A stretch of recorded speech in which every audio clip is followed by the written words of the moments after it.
Salamou Kakanadada, bonjour et bonsoir en fonction de l'endroit où vous trouvez actuellement. Une fois de plus, nous allons pénétrer dans les sphères de la connaissance interdite. Aujourd'hui, nous allons entrer dans un sujet qui est un peu délicat, c'est sur la mort du prophète Samuel. Dans les Bibles actuelles classiques, quand vous lisez dans ce qu'ils appellent l'Ancien Testament, plus principalement dans les livres de Samuel, que ce soit 1 et 2 Samuel, on va vous parler ici d'un puissant prophète qui a marqué son époque et qui était en même temps, qui avait autant des juges, donc qui jugeait aussi le peuple. Et beaucoup de personnes ne connaissent pas l'histoire de ce prophète qui était intrigant, qui a, comme je dis, bouleversé son époque, son temps. Ici, nous allons entrer dans la véritable histoire du prophète Samuel. Quand vous tapez sur Google prophète Samuel, on va vous présenter un personnage blanc, comme ils ont l'habitude de faire, mais on va vous démontrer ici, avec une telle aisance, que non seulement le prophète Samuel était noir, et que l'histoire, même son histoire, que ce soit sa naissance, jusqu'à sa disparition du visible, ça s'est produit, ça s'est passé en Ouassé, c'est-à-dire ce qu'on va appeler l'Afrique présentement. Pour cela, on ne va pas entrer dans les Bibles classiques, on va entrer dans le livre mystérieux, la face cachée de Bible, le code révélé de la Bible authentique. Donc, Kalata Jimsi, pour vous dévoiler le mystère même de la haute connaissance. Dans l'enseignement que je donne, vous savez, quand je donne des lives, il y a toujours ce qu'on va appeler les différentes phases. Donc, la première phase ici consiste à parler de la présentation. Parce qu'on ne peut parler d'une personne sans toutefois aller dans sa genèse, dans sa généalogie, dans la source où la personne est issue. Donc, la phase 1, c'est la présentation. On va aller dans Dina et Wa. Parce que Samuel, c'est une traduction qu'ils vont donner plus tard, mais son véritable nom ici, c'est Dina. C'est pour ça qu'on dit Dina et Wa et pas si Beba, Na, et Wa, Beba. En gros, ça veut dire 1 Samuel, chapitre 2, verset 1 à 2. Après ces événements, Janda s'unit à moi. Entre parenthèses, dans le but que nous ayons un enfant. Et je devins enceinte, puis je mis au monde un beau garçon noir par l'intervention de l'entité en charge des naissances et l'entité en charge de l'introduction dans le visible. Donc, il faut comprendre d'abord le contexte. Ici, on vous parle, c'est la maman de Samuel, dans ce que vous allez appeler le prophète Samuel, qui est en train de parler ici, qui est en train de s'exprimer, qui relate ici premièrement cette partie de l'histoire sur la présentation. Alors, quand vous lisez dans les Bibles actuelles classiques, on vous apprend que le père de Samuel était un polygame. Il avait des femmes, il avait plusieurs femmes. Et donc, du coup, la maman de Samuel ne pouvait pas accoucher. Donc, l'autre femme voilà, elle était bien, tandis qu'elle, elle n'accouchait pas. Donc, du coup, elle était dans l'angoisse, elle était dans la confusion, ainsi de suite. Et même son mari lui a fait comprendre que, en gros, l'amour qu'il a pour elle vaut plus que l'amour de plusieurs enfants. Mais elle était complètement accablée parce qu'en tant que femme, elle devait aussi avoir la grâce ou bien l'opportunité, la sensation de ce qu'on appelle porter un enfant, de nourrir un enfant, d'élever un enfant, ou tout simplement d'accoucher. Et donc, du coup, on vous dit qu'elle est allée au temple, elle allait prier, et pendant qu'elle était en train de prier, il y avait un prêtre, connu sous la personne de Élie. Non point Élie le Tishbite, celui qui était enlevé, mais Élie le prêtre. Et c'est là où il a cru que cette dernière qui était en train de prier était ivre de vin. Et il a dit, fais passer ton vin, ainsi de suite. Et c'est là où elle va dire, non, je ne suis pas ivre de vin. Elle explique sa situation. Et ce prêtre-là on va dire, va la bénir, il va lui donner la bénédiction. Et plus tard, elle sera enceinte, voilà. Elle va ramener le jeune Samuel, parce que dans le vœu qu'elle avait formulé, c'était, si elle a un enfant, directement cet enfant elle va consacrer cet enfant à Yahvé Adonai, à Elohim l'Éternel. Et donc du coup, quand elle s'est trouvée enceinte, le petit enfant, quand elle a sévré l'enfant, plus tard, elle a envoyé l'enfant dans le temple pour que l'enfant puisse grandir dans le temple pour servir Yahvé avec sous la tutelle du prêtre Élie. Non point Élie le Tishbite comme je dis, mais Élie le prêtre. Et vous connaissez peut-être la suite pour ceux qui ont déjà lu cela. Mais là, comme j'ai dit, c'est le Bible actuel classique. Là, c'est pour vous mettre un peu dans le bain. Donc, on vous dit ici, après ces événements, Janda s'unit à moi. Janda, c'était le père de Samuel. Et dans la vraie histoire, dans le livre mystérieux, il n'était pas un polygame. Et oui, il n'était pas un polygame. Voilà, il avait une seule femme, il aimait sa femme. Et donc, du coup, quand il s'est uni à elle, donc elle explique que son mari s'est uni à elle au moment où plus tard elle a reçu cette bénédiction, avant qu'elle elle a reçu d'abord la bénédiction, après maintenant, quand elle va s'unir, plus tard elle va être enceinte, et elle devient enceinte, et c'est là où elle dit ici, puis je mis au monde un beau garçon noir. Vous voyez, l'enfant qu'elle va accoucher, qu'elle va engendrer, qui va s'extirper de sa matrice, c'est un beau garçon noir, par l'intervention de l'entité en charge des naissances et de l'entité en charge de l'introduction dans le visible. Alors, moi, Koussa, parce que sa maman s'appelait Koussa, je déclarais, puisque je l'ai obtenu par la manifestation de la grâce de Loba, il y a virgule ici, je lui donne le nom de Dina. Vous voyez, ce qu'eux vont traduire, ils vont appeler Samuel. Mais son nom, c'est Dina. Non pas Dina, la fille de Jacob, Yaakov, mais Dina ici qui veut dire le nom directement. Le nom de la personne. Voilà le nom. Et on va dans 1 Samuel chapitre 2, versets 20 à 21, il est dit, après cela, moi, Koussa, je retournais chez moi, il y a pas virgule, mais le jeune Dina demeurait à Wumse pour servir dans l'œuvre du vêtement de Loba sous la surveillance du prêtre Jandéa. Jandéa plutôt. Donc ce prêtre, dans les Bibles actuelles classiques, connu sous la personne d'Élie, son vrai nom c'est Jandéa, qui veut dire transcender, monter, ainsi de suite, élever. Bon, il est bien vrai que à un moment donné, il a lutté contre son propre nom, il n'a pas vaincu, c'est pour cela que on sait comment il a fini ce prêtre. Mais le petit enfant, après que la maman a fini de sévrer l'enfant à un certain âge, on va confier l'enfant dans le temple. À cette époque-là, c'était en Afrique, on va le confier dans le temple sous la protection, sous la garde, sous la tutelle du prêtre Jandéa plutôt. Donc du coup, l'enfant a grandi dans le temple, il était assidu et le faible de Loba le protégeait. Le jeune Dina était un beau garçon noir, mystérieux, aux cheveux crépus. Donc vous voyez, comme j'ai dit, quand vous tapez le prophète Samuel, ils vont dessiner quelqu'un, un personnage blanc, voilà, dont on va dessiner un vieillard, ainsi de suite. Mais son vrai nom, non seulement c'est Dina, il était noir. Dans 1 Samuel chapitre 3, verset 3, il est dit, quant à moi, Dina, donc là, ce sont plus les époques vont passer au fur et à mesure. Donc comme je l'ai dit ici, ça c'est la présentation. On vous montre d'où premièrement le prophète dans la langue originale, on dit Moutopéda Moudi, donc celui qui parle de la part de l'esprit et pour l'esprit, avec un E majuscule. Donc on vous montre d'abord qui est ce prophète, qui est cet enfant, d'où est-ce qu'il est issu, de quelle lignée. Vous voyez, il est issu, non seulement c'était un noir, donc au fur et à mesure qu'il va grandir, il aura de différents bons témoignages, de bons témoignages de différentes personnes, ainsi de suite. Donc, on vous montre un peu son parcours, jusqu'à parler même du titre, la mort du prophète Samuel. Donc, comme j'ai dit dans 1 Samuel chapitre 3, verset 3, quant à moi, Dina, j'étais encore jeune et j'étais vêtu de pagne. Vous voyez, on montre qu'il avait un pagne. J'accomplissais mon service sous la protection du Moutatedi. Donc Moutatedi est l'entité qui guide et qui intronise les initiés. C'est de cette entité ils ont pris de son histoire, ils l'ont introduit dans les canons, ils l'ont mis dans ce qu'on appelle l'Ancien Testament, la Torah, et là-bas ils l'ont donné le nom de l'ange de l'Éternel, le messager de Yahvé, Adonai, Jéhovah, Elohim, et d'autres diront que c'est une théophanie de Dieu lui-même. Donc c'est aussi l'histoire de Moutatedi qui vont prendre, qui vont manifester, on va dire qu'ils vont mettre l'Éternel dans les Bibles classiques. Donc, Moutatedi va protéger le jeune Dina.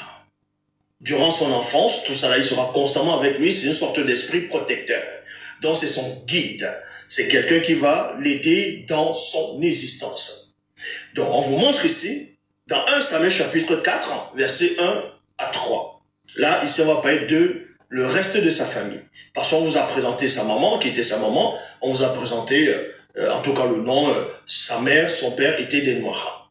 Donc, on a présenté son père, on a présenté sa mère. Maintenant, il n'était pas le fils unique. Tandis que quand vous lisez les Bibles classiques, on a l'impression que Dina, donc Samuel plutôt, était un fils unique, voilà, on parlait pas de quasiment de ses autres frères, s'il avait des frères, s'il avait des sœurs. Bon, on parlait pas trop même d'eux, tout ça. Donc, comme j'ai dit dans 1 Samuel chapitre 4, versets 1 à 3, bon, là, c'est le reste de sa famille. Nous sommes toujours dans la phase 1 qui consiste à la présentation. Chaque année, ma mère, Koussa, me confectionnait des petits pagnes et me l'apportait quand elle se rendait avec mon père Djanda à Ouma Wumse pour adorer. Il y a un point ici. Djondéa bénissait mon père Djanda et ma mère Koussa. Et disait à Djanda, mon père, je t'accorde ma bénédiction afin d'avoir des enfants, toi et ta femme, pour remplacer celui que vous avez eu. Il y a un point ici. Ensuite, ils retournèrent à la maison. Donc, cette femme voulait désespérément un enfant. Bon, elle voulait un enfant.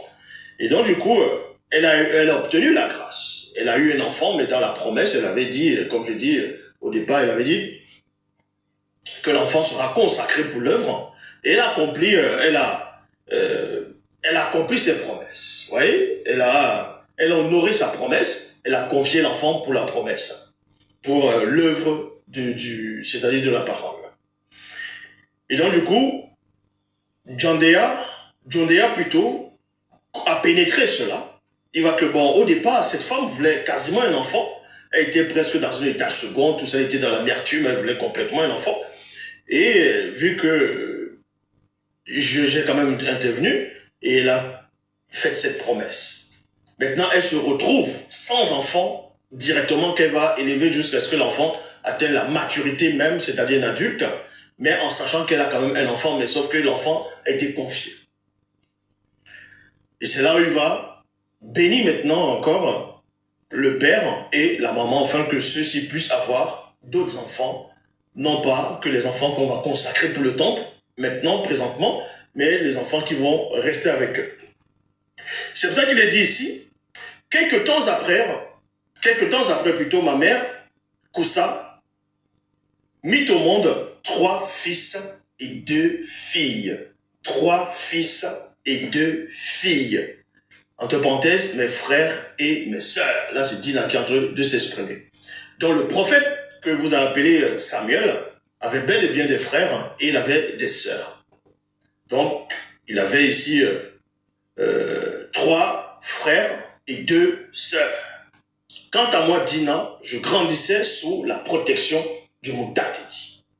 Donc, voilà un peu le parcours de ce prophète-là, que beaucoup de gens n'aiment pas trop en parler, ou les gens ignorent complètement.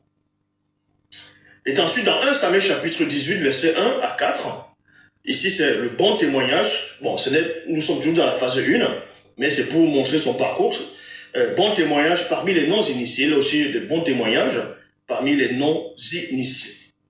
Moi, Dina, je dis aux anciens, là il était déjà grand.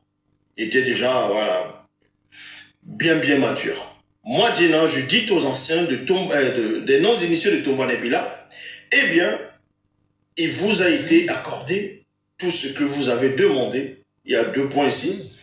Il a été établi un roi sur vous. Il ne dit pas sur nous, mais sur vous. Donc, vous devez comprendre une chose, parce que le prophète ici, dans le Moutapeda, on dit Dina, il a donné une révélation. Il a révélé quelque chose.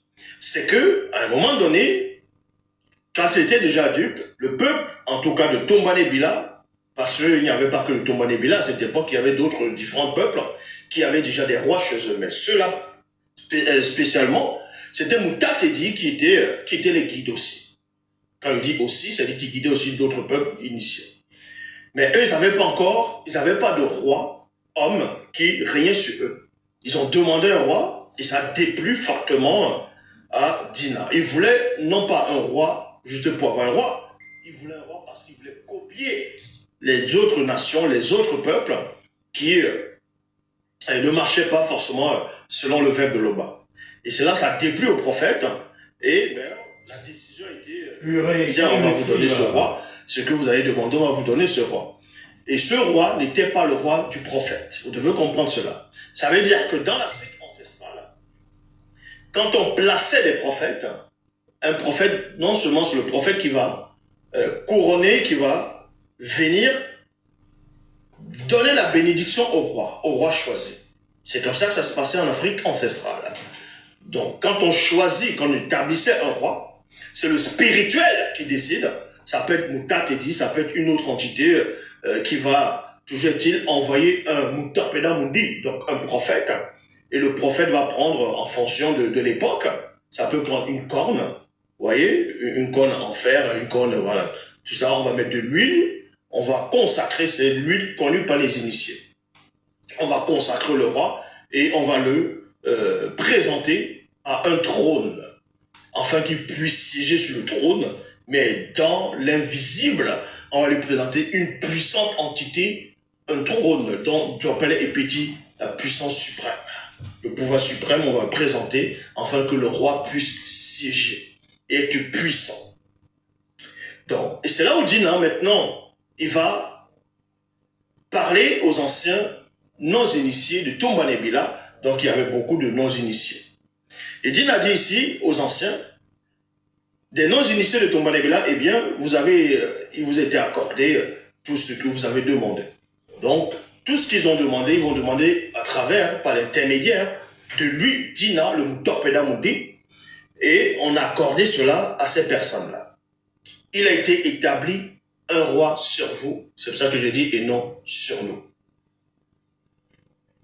Désormais, c'est lui qui vous dirigera dans le domaine du visible. Car moi, je suis maintenant prêt. Vous voyez, lui, il est prêt maintenant à quitter le visible. Parce qu'il a fait ce qu'il devait faire depuis son enfance. Il n'a fait que guider. Non seulement il était initié, intronisé, et quand il a commencé à grandir, il a commencé à faire l'œuvre. Et plus tard, il a commencé à guider le peuple, jusqu'à ce qu'il est devenu vieux, mais il guidait le peuple, il a choisi le prophète, il a choisi le roi. Et, il a choisi, il a établi le roi, ainsi de suite. Donc maintenant, il dit qu'il est prêt. C'est pourquoi je me tiens devant vous en présence, avec un P majuscule. Il dit en présence du Moutatedi et du roi établi, et non un autre roi. Et du roi établi, portez vos accusations contre moi si vous en avez. Bon, quand on dit ici que Dina, le Mutopeda Moudi, donc le prophète Samuel, devant la foule, il va parler ici, il va dire en présence du Moutatedi, lui seul en ce moment est capable de voir Moutatedi, les autres ne peuvent pas voir Moutatedi, mais néanmoins, ils savent que Moutatedi est néanmoins là. Et du roi, il demande maintenant, il y a des témoins, le roi il est témoin, Moutatedi, dont le spirituel aussi est témoin, si j'ai fait quelque chose qui va à la rencontre plutôt du verbe, si j'ai fait quelque chose contre vous, faites-le moi savoir, faites-le moi savoir. Et ai-je volé le bœuf de quelqu'un, point d'interrogation, ou l'âne de quelqu'un, point d'interrogation, ai-je exploité plutôt quelqu'un, il y a point d'interrogation, ou causé du tort à quelqu'un, point d'interrogation. Ai-je accepté un cadeau de quelqu'un pour fermer les yeux sur ses agissements, point d'interrogation. Si c'est le cas, virgule, je vous rendrai ce que j'ai pris. Donc il montre par là qu'il a été, depuis son enfance, jusqu'au moment où il est prêt à quitter le visible, que c'est quelqu'un d'honnête. Il a toujours été honnête, il n'a volé personne, il n'a escroqué personne, il n'a manipulé personne, il n'a fait aucune fraude, il n'a pas fait de compromission, comme la plupart on voit les soi-disant pasteurs, révérends, bishops, maréchaux, apôtres, diacres, prophètes inspirés. Donc il dit ici, si vous m'accusez de quelque chose, faites-le moi savoir. Comme ça, je veux rendre. C'est quelqu'un qui était aisé quand même. Je veux le rendre. Si c'est le cas, je vous rendrai ce que je vous ai pris. Les non-initiés qui vit pendant le discours, qui vint plutôt pendant le discours répondre à vive voix, en même temps que les anciens, tu ne nous as ni exploité, ni causé du tort, et tu ne t'es jamais laissé acheter, entre parenthèses, soudoyer, par un cadeau. Donc voilà un bon témoignage des non-initiés vis-à-vis du prophète. Vis-à-vis du prophète. Parce que il y a des personnes qui vont dire, qui ont des prophètes, qui vont parler des prophètes, ainsi de suite. Mais quand on voit le témoignage qu'on donne, qu'on dit de ce prophète, ce sont des choses horribles. Mais le prophète Samuel ici, non seulement il n'a commis aucun péché, aucune faute. Et oui, il n'a commis aucune faute. Mais les soi-disant pasteurs, ils n'osent pas. Ils ne veulent pas réellement parler de ce prophète-là. Ils veulent tout le temps parler de Yoshua, Jésus, qui a menti volontairement, qui passait son temps qu'à mentir, à bluffer les gens. Et d'autres prophètes, tout ça là, qui massacraient, qui faisaient du n'importe quoi. Alors, voici quelqu'un digne de confiance, en tout cas du vrai Samuel, le vrai Dina, digne de confiance, il n'a jamais péché. Maintenant, vous allez expliquer que tous ont péché et ils sont privés de la gloire de Dieu. Mais tous ne sont pas péchés. Vu que si la même Bible dit que tous ont péché et ils sont privés de la gloire de Dieu. Mais si tous ont péché et qu'ils sont privés et qu'ils soient privés de la gloire de Dieu, comment se fait-il que dans les Bibles classiques, dans ce qu'on appelle le Nouveau Testament, ce qu'on appelle Samuel, comment il s'appelle, Étienne, ce qu'on nomme Étienne, qui a été lapidé au moment où Paul s'appelait encore Saul. Donc on l'a lapidé. Au moment de le lapider, qu'est-ce qu'il disait? Il disait qu'il voit la gloire de Dieu. Mais si tous ont péché, sont privés de la gloire de Dieu, comment se fait-il que lui, il arrive à voir la gloire de Dieu? Mais bon. Donc le prophète Dina ici, c'était quelqu'un d'honnête. Quelqu'un qui n'avait point commis de faute. Il n'avait pas de péché, il n'avait rien à se reprocher. Il n'avait rien à se reprocher. Maintenant, on va rectifier aussi une anomalie. Donc, on a collé dans la collée. Ça veut dire quoi? Dans les Bibles classiques, on a accusé injustement Samuel pour faire croire qu'à un moment donné, que Yahvé, Adonai, Jéhovah, Elohim va l'envoyer, que Yahvé va l'envoyer, mais ça, on va arriver après. On va arriver après. On va d'abord dans 1 Samuel chapitre 19, versets 9 à 13. Ici, on parle de sa puissance au combat. On parle de sa puissance au combat. Donc, comme j'ai dit, quand on parle du prophète Samuel, on voit souvent un vieillard. On voit quelqu'un qui va aller dans la maison de David ou un de David. Voilà à peu près ces genres de choses. Donc, on va juste parler de lui, on va juste voir quelqu'un qui est quasiment sans importance.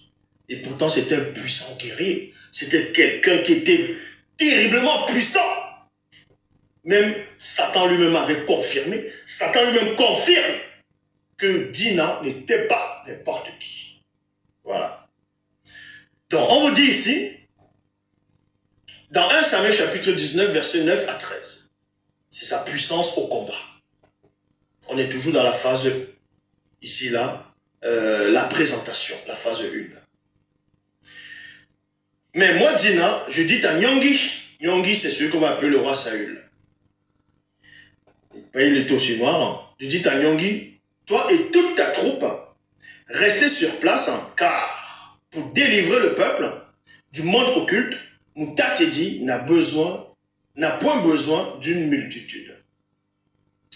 Après que moi, Dina, je finis de m'adresser à Nyongi, je me lançais spirituellement contre les non-initiés de Banamboa. Donc, à cette époque, c'était des combats spirituels. Mais eux vont décider, c'était le fil de l'épée, les lances, ainsi de suite. Non. Là, c'était le combat spirituel dans l'Afrique ancestrale. Donc, c'était un guerrier, quelqu'un qui était initié dans l'art de la sortie et du combat spirituel, dans l'art de la vision. Il n'était pas seulement un juge simple ou un simple prophète, mais il était un prophète majeur. Il était un puissant Mutapeda-Moudi et un véritable combattant spirituel. Donc, même le monde occulte savait qu'il était Dina. Et oui, parce que son nom, c'est le nom, Dina, le nom. Et vous venez parler de Yoshua, Jésus, qui passait son temps à mentir. Donc, il est dit ici, les non-initiés de Banamboa et tous les démons qui les accompagnaient tombaient sous ma terrible puissance. Vous voyez comment il raconte. Il dit que à cette époque, il y avait les non-initiés de Banamboa. Les non-initiés de Banamboa qui, à un moment donné, venaient attaquer ceux de Tombanébila. Et vu que beaucoup d'entre eux, la plupart d'entre eux, pratiquaient aussi des sciences occultes, étaient aussi initiés dans l'art du combat spirituel, mais eux, beaucoup d'entre eux, il y avait différentes branches, des pratiquants de sciences occultes, des nécromanciens, des sorciers, des magiciens, ainsi de suite. Il y avait de différentes sortes. Mais ceux-là, qui sont venus combattre à l'époque de Dina, étaient terrifiants. En tout cas, ces non-initiés, ils étaient puissants, ces non-initiés-là. Parce qu'ils étaient accompagnés des démons. Ils savaient ce qu'on appelait la cohabitation occulte. Donc, c'était des gens qui voyaient des démons, ils savaient, ils connaissaient ce qu'on appelle, on va dire, le combat spirituel.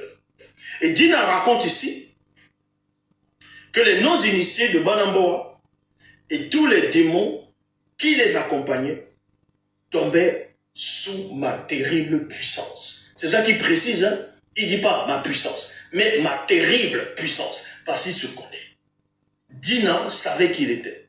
L'initiation qu'il a reçue du Mutatedi, l'initiation qu'il a reçue dans le temple, l'initiation qu'il a reçue jusqu'à porter son propre nom, Dina. Dina, quel est ton nom? C'est son nom. Son nom, c'est Dina. Il dit, ma terrible puissance. Cette défaite infligée par moi, Dina, causa l'étonnement dans le monde occulte. Voyez? Vous savez, d'habitude, pourquoi ça a causé l'étonnement du monde occulte? C'est ce qu'on va appeler ici la précision. Parce que dans l'Afrique ancestrale, quand on donnait le nom aux patriarches, on donnait le nom aux personnes, que ce soit aux hommes, aux enfants, deux fois c'était en fonction de la mission que l'enfant va accomplir. Ou c'était aussi en fonction de le moment où l'enfant va naître, les phénomènes qui vont se produire, qui vont se produire, ainsi de suite, ou en fonction de ce que l'enfant va vivre. Donc il y avait des noms comme ça qui ont un sens spirituel, qui ont une explication. On ne donnait pas des noms juste pour donner. Et Dina, son nom c'est le nom. Est-ce que vous comprenez? Son nom c'est le nom. Mais vu que ton nom c'est le nom, pour beaucoup de personnes, en tout cas pour le monde occulte, on ne connaît pas la signification de son nom, à part qu'il s'appelle le nom. Mais son nom, c'est quoi? Son nom, c'est le nom. Ça dit qu'il est caché derrière son nom. On ne sait pas à quoi représente son nom. Parce que quand tu portes un nom, on va dire Tombanébila. D'abord, le patriarche Tindi qui veut dire le talon, parce que quand il est né, il tenait le talon de son frère.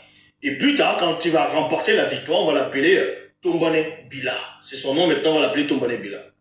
Et Joseph, donc Youssef, son fils, c'est Kola Ita, qui veut dire croître. Donc il est logique que pendant le combat spirituel, pendant le quotidien, pendant les affaires, dans le visible, on va voir que Kola Ita va croître parce qu'il porte son nom. Et son nom a une signification spirituelle. Mais Dina, c'est le nom. Mais ton nom doit définir quelque chose. Et il n'y a pas de définition de son nom à part qu'il s'appelle le nom. C'est pour cela que Dina, il est conscient de ça. Il sait qui il est. Il ne va pas se dévoiler complètement, facilement devant tout le monde. C'est pour ça qu'avant, il dit qu'ils sont tombés sous ma terrible puissance. Parce qu'au moment qu'il tombe sous sa terrible puissance, les gens ne savent pas qui il est. C'est pour ça que dans les littératures classiques, et même sur Google, quand on dessine Dina, mais quand certains vont parler du prophète Samuel, ils vont parler d'un vieillard, ils vont parler de quelqu'un, qu'un démon, que quelqu'un qui s'est facilement laissé séduire. Oui, que quelqu'un qui s'est facilement laissé séduire. Mais on vous dit ici, au point que toute la population, excepté les initiés, des environs en fut terrifiée. La terreur s'empara même des postes de garde et des troupes de choc, des non-initiés de Bonamboa. En plus, la terre se mit à trembler. Ce fut alors une immense panique. Il y a point ici. Donc, parce que lui-même, il sait ce que son nom cache. Dina, le nom, il est contenu dans son propre nom. Et il porte son propre nom. Mais dans l'intérieur de son propre nom, tu ne sais dans quelle branche, dans quelle densité il va vibrer. C'est pour ça qu'il étonne des personnes. On ne peut pas dire c'est un voleur parce que son nom, ce n'est pas le voleur. Son nom, ce n'est pas un escroc. C'est le nom. C'est pour ça que les gens sont dans la panique.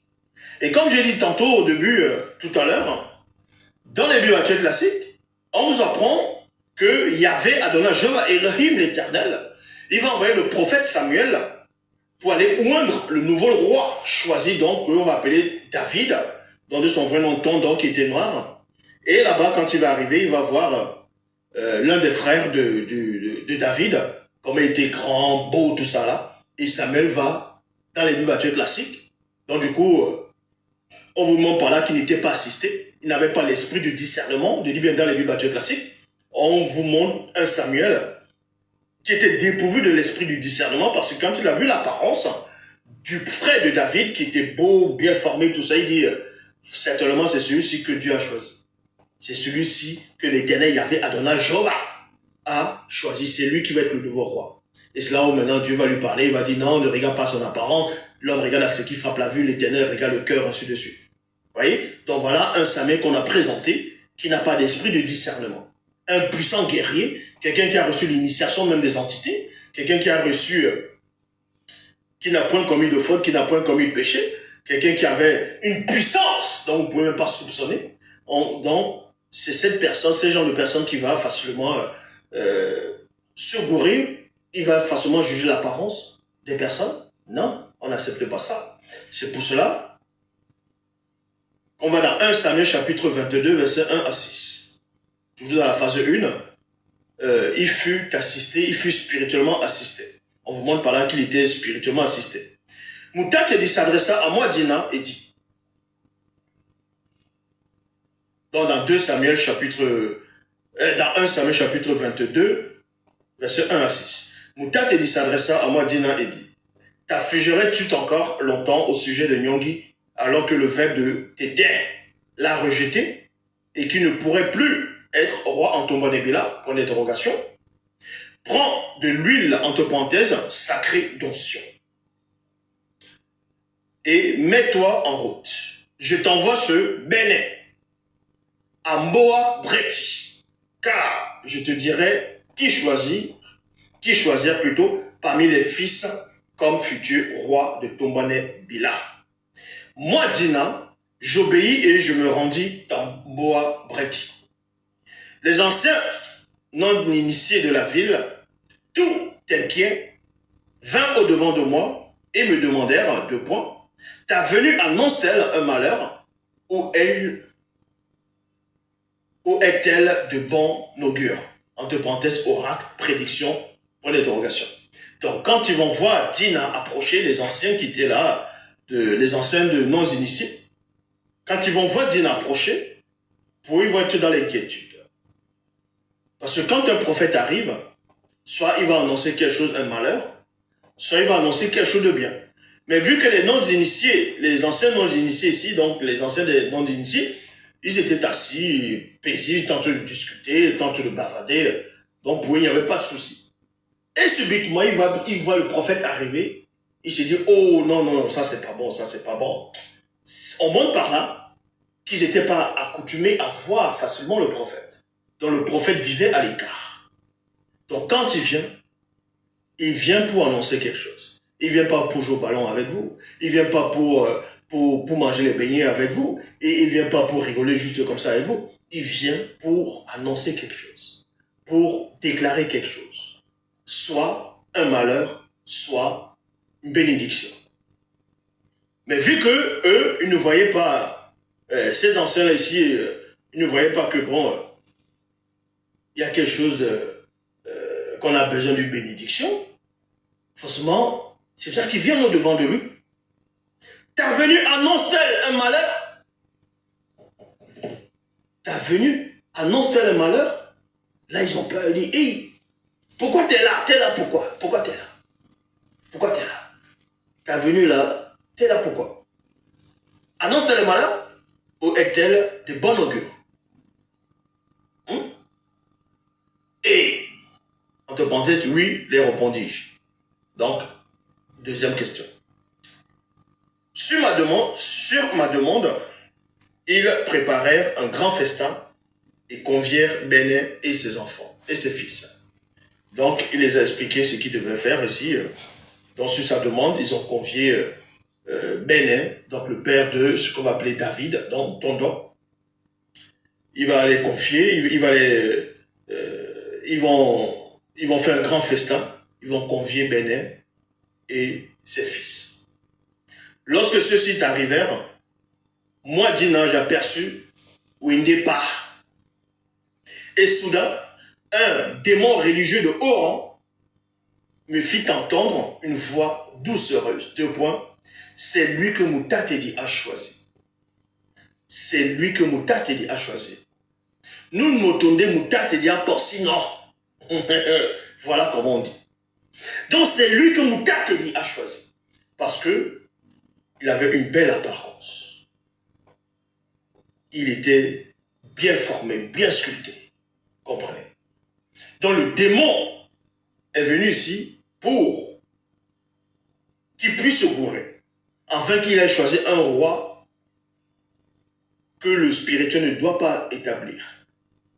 Parce qu'ils ont vu que Dina était sans faute. Depuis son enfance, jusqu'à ce moment, il était sans faute.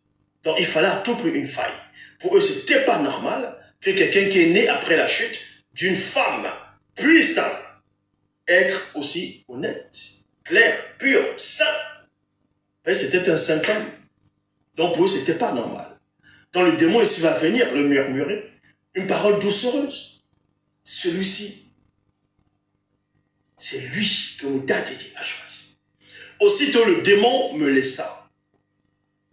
Mais Moutatedi m'a paru et me dit, deux points, n'écoute point la voix du contradicteur et ne laisse point la beauté de Windépa t'impressionner, virgule, ni son apparence physique, ni la hauteur de sa taille impressionnante. Car ce n'est pas lui le roi choisi. Vous voyez, ce n'est pas Dina lui-même qui a parlé en disant certainement c'est lui. Or, c'est dans les débatteurs classiques qui vont dire cela. Mais Dina, il a reçu une attaque. Et vu qu'il est pur, il n'a pas de porte d'entrée. Moutatedi, son guide, va venir automatiquement lui dire « Oh, ça c'est l'attaque ». Et Tété, par son verbe, ne considère pas ce que l'homme considère. L'homme regarde à ce qui captive plutôt les yeux, entre parenthèses, l'âme regarde l'objet de son désir par la conscience des yeux du visible, entre virgule, corps. On ferme la parenthèse. Mais le verbe de Tété voit et connaît le fond du cœur, ainsi que nous.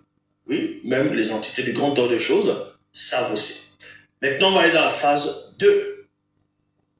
La phase 2, c'est la terrible vision.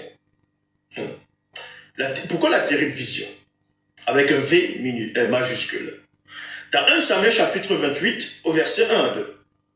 Longtemps après arriva le jour où moi, Dina, je devais quitter le visible à celui du non-visible. C'était durant la pleine lune. Et tout comme Moto, virgule, Moto c'est le tout premier homme noir universel, donc ils vont prendre de son histoire, ils vont fabriquer, inventer Adam et autres océans.